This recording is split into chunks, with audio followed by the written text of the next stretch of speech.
The views expressed on this program are those of the commenters alone. They do not represent the views or opinions of Valley News Live, our parent company, or our advertisers. Welcome back. Tonight in the Hot Box, a couple of very special women join me. Some very important bills coming up next week. They're going to be voted on in the Senate. Titled sort of as personhood bills. With me tonight, Dr. Kristen Kane, OBGYN from Sanford Health. Also, Yana Murdahl, State Director with CWA, Concerned Women for America here in North Dakota. And I want to jump into these bills. A lot of conversation about them. I know, Doctor, you obviously are a proponent of these, or excuse me, you don't want to see these bills get passed. What's bad about these bills? What's bad about these bills is that they are promoting personhood. And they're touted as anti-abortion bills, and North Dakota is a very pro-life state, but they're taking it a step too far. The bills are promoting personhood of the fertilized egg to the point where they will interfere with the ability of women to get birth control, and they will interfere with the ability of women to do in vitro fertilization.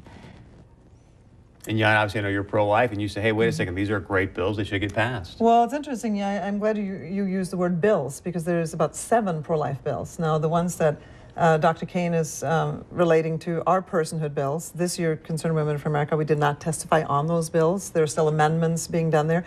And I want to say, I appreciate your profession, because I absolutely think infertile couples that welcome children should have the opportunity to do that. What concerns me, Chris, is, and of course I'm not speaking for Ms. Kane, but those that have opposed it have also not supported bills like, as I think it's 1456 in the House. It's a heartbeat bill. And I would think those that deal with infertility, or those that are concerned about that moment then you put that Doppler on that baby's heart and actually hear that heartbeat would be for any couple, whether infertile couple or not, gone through treatment, a joyous time. What I want to challenge here today is that those that oppose the personhood, quote-unquote, bills are not supporting life bills of any kind, which kind of sheds a light on a bigger issue than just the IVF industry and the health industry. It shows the light that the opposition, whether it's the abortion facility here or others, are not willing to support any life bills, no matter how wide the spectrum is. So let's see this.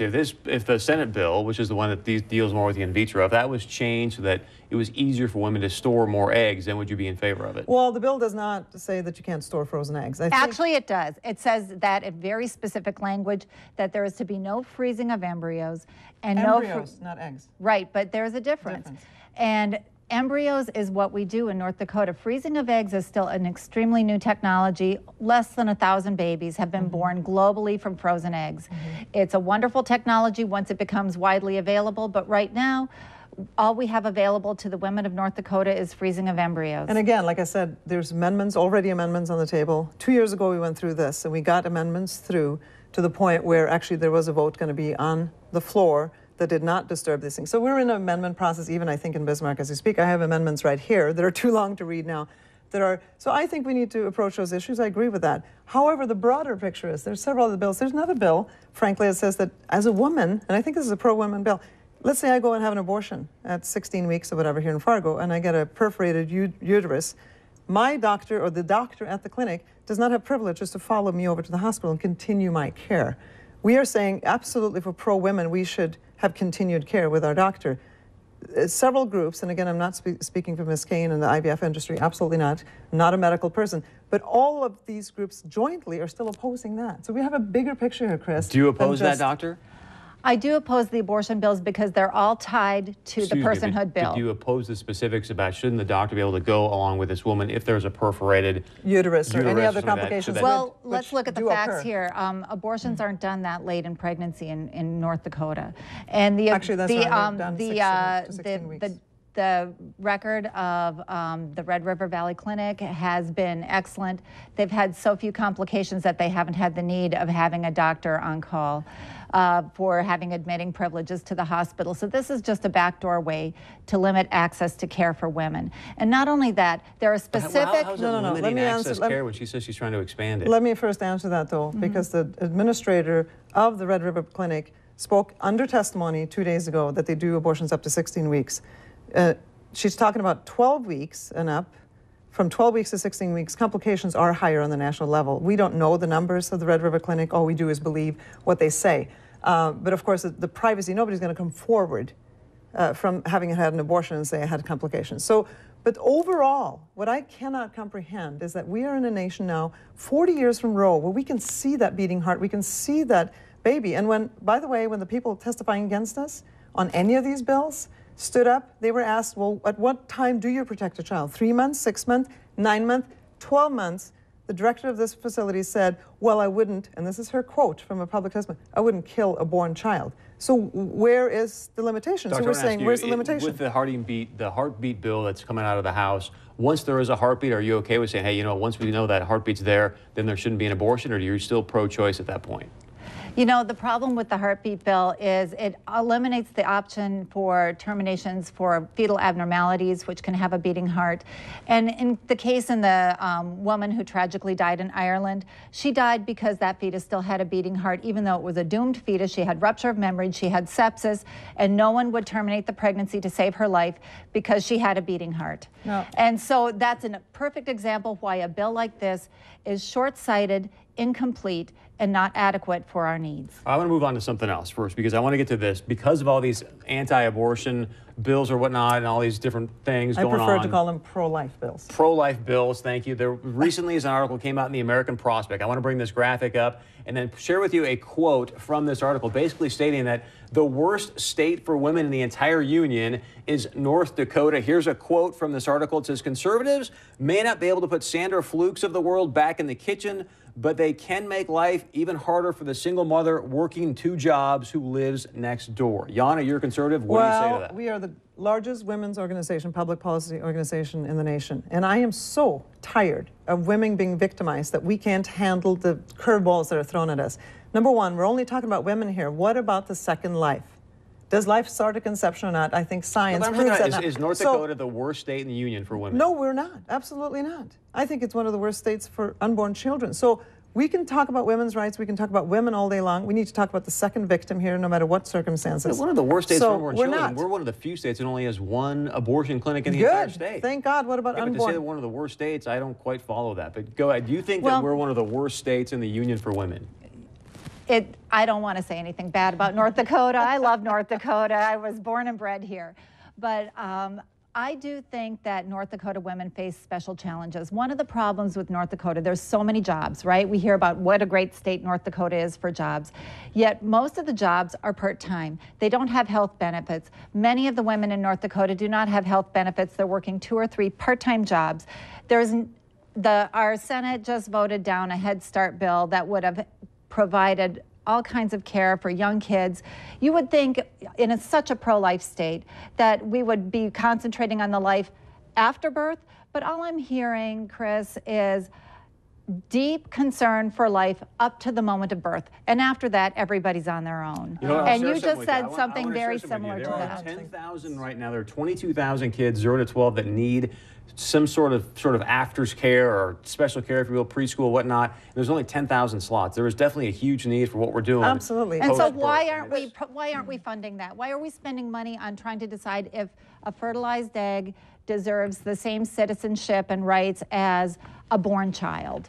Well, thank you. Stay with me. I want to continue this conversation. Stay with us. You can go to our website, 630pov.com. We're going to continue this conversation. You can find out more from both of these wonderful women. And coming up, it's our special Feel Good Friday segment.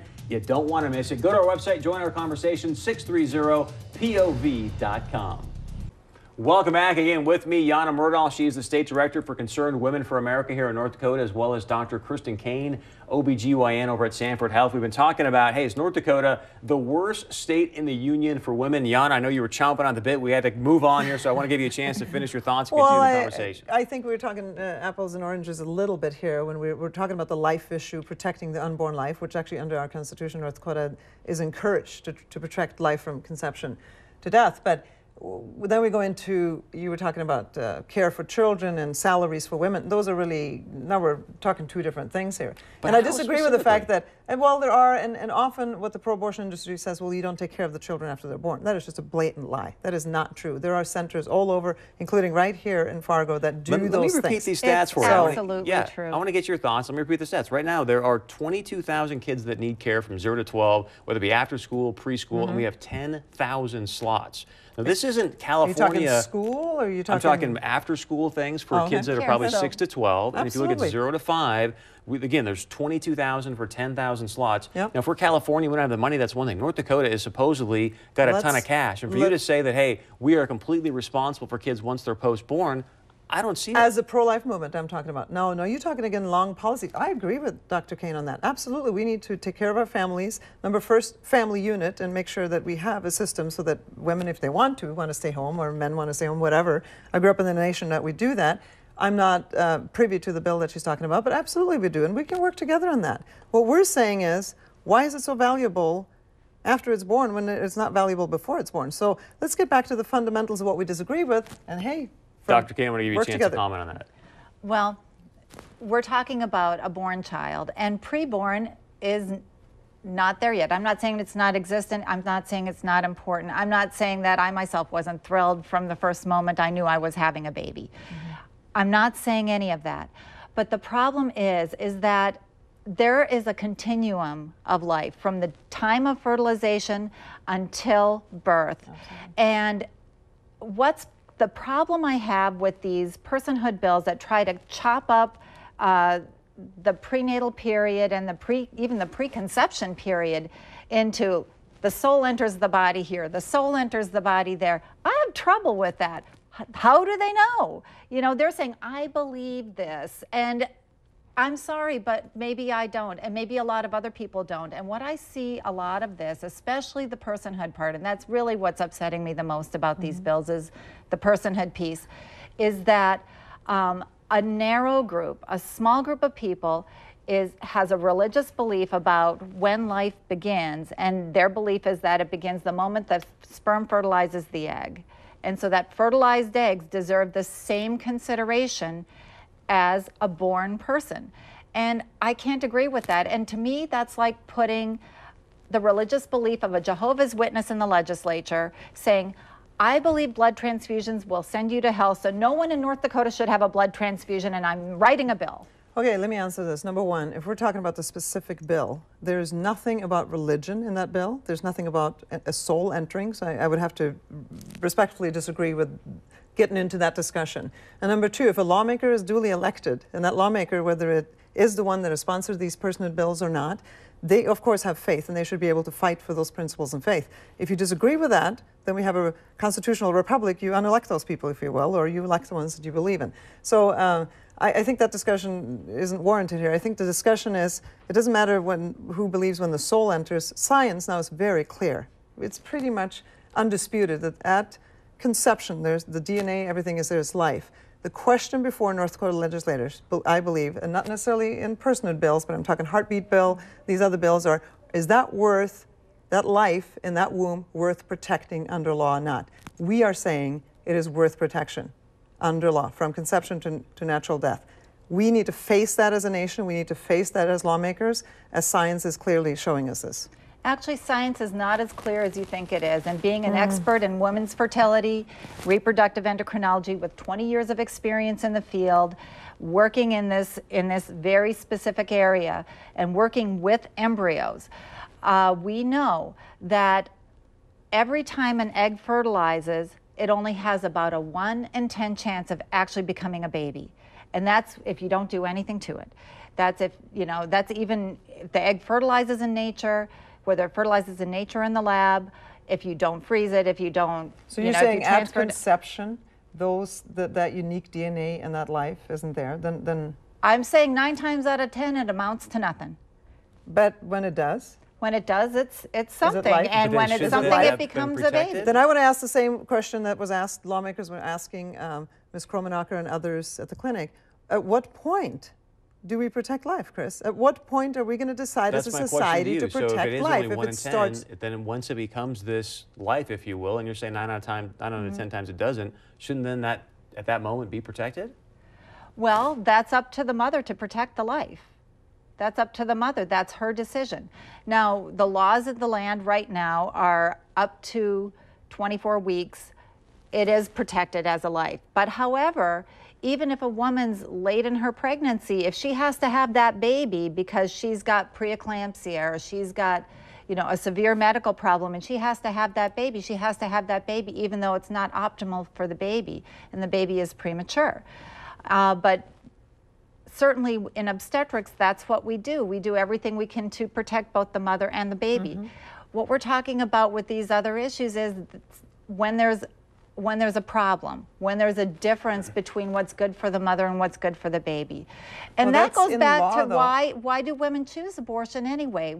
What makes a woman decide to have an abortion? And a lot of times it's because she is not supported.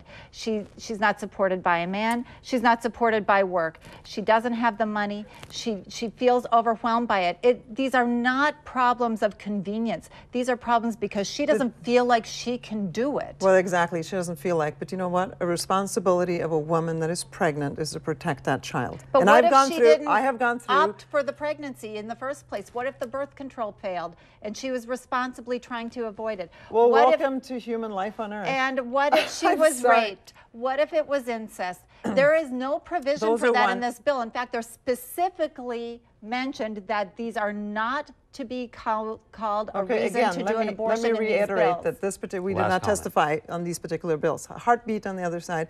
Now, I have to say the rape and incest, I've been there, seen, I've counseled girls for 25 years, so I'm not a counselor, but volunteered and seen just about every story. And I think, why should we punish the child for the crime of the father? I know it's a horrific thing for a woman to go through. And so, but I think it's a red herring. That's 1%, Chris, of the abortions. And what happens to the baby when it's born? 1%. What does she do with the baby of her rapist when it's born? There's adoption all over. And how many people are lining up to adopt the genetic child of violent rapists? Oh, I think people would. Absolutely. I've seen it. But again, we're talking about 1%. What about the 99% that are elective abortions out of choice, per se, of a woman? We're saying it's time to protect the innocent unborn child, and these women have the services around them, and there's horrific circumstances, but this is about 2 lives. And that woman, after she's conceived, and there's a separate human being, it is not her body, we need to have laws to protect both and protect that child. We're going to wrap it up there. Obviously, there's not going to be an easy solution to this. So to both of you, thank you for your time. I appreciate it, and thanks for joining us here